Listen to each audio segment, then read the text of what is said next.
What is going on, Ben Nation? I hope everybody's having a great morning. I hope you're enjoying this market rally. We've had a massive move towards the upside. It looks to be, so far, a sustained move. Now, there are some issues and concerns. For example, if we don't get this ETF approval very soon, or we don't get confirmation that it will happen for Grayscale, then we're probably looking at a reversal and it'll be more difficult to hold these positions. But I do think that overall we're in a better position. So keep yourself updated and apprised of what is going on. We're going to check out Bencoin today.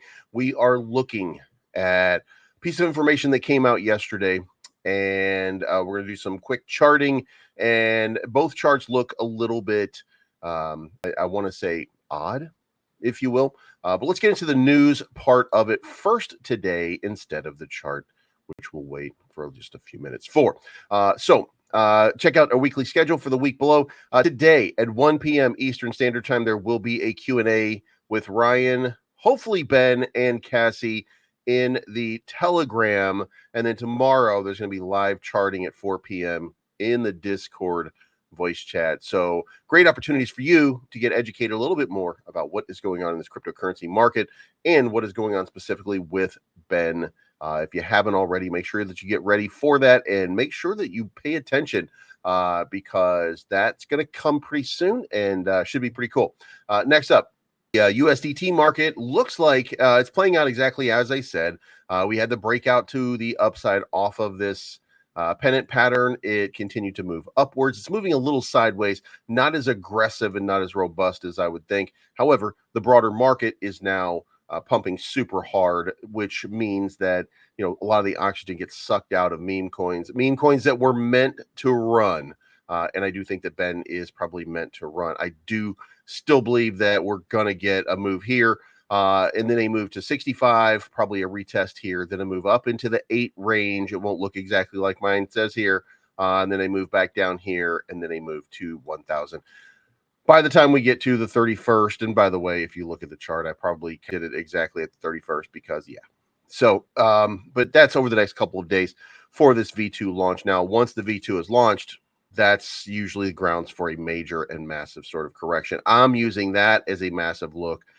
But in fact, it could be a retracement all the way down here from the start of this bold move. But most likely it will come from this range right here for the next uptick in that cycle using a retracement on the pump. Then you can see it really kind of balances out right about there, coming down a little bit lower at around 5,000 maybe. But that's what it looks like. However, over on the US, the wrapped ETH pairing, it looks a little bit different. In fact, it looks a little more robust, shall we say. We've got a wedge pattern sort of playing out here real time. And when you get a wedge pattern playing out, that usually indicates a bullish indicator. They break towards that upside. Now, it looks like we're in the range right now for a breakout. If that breakout happens, and we want to retest 55 as quickly as possible, and we want to start to establish that as support so that we can get up into that 65 range as the next big move to the upside. And they're not going to be the same. They're not going to have, but they're going to be very close. So, but that's what it looks like. Let's go check out what Ben is doing over here. See if he's, we've got the fondue thing going on. Gross. So, Ben and AJ and their cheese, I want to say thing because it seems weird. Anyway, if you like cheese, make sure that you subscribe to the Ben Armstrong Crypto channel. A lot of cheese going on there. A lot of cheese. Just a lot. Otherwise, that's your update for the day. I think the charts are in great position for a big move towards the upside. Now, I do think that it's going to need a cool off by Bitcoin before we really see that happen. So let me know what you think in the comments down below. Hit the like button, the subscribe button, and the bell to be notified of future content. And remember, this is not financial advice. My name is Bleeves. I'm always right. Thank you so much for tuning in, and we'll talk to you again very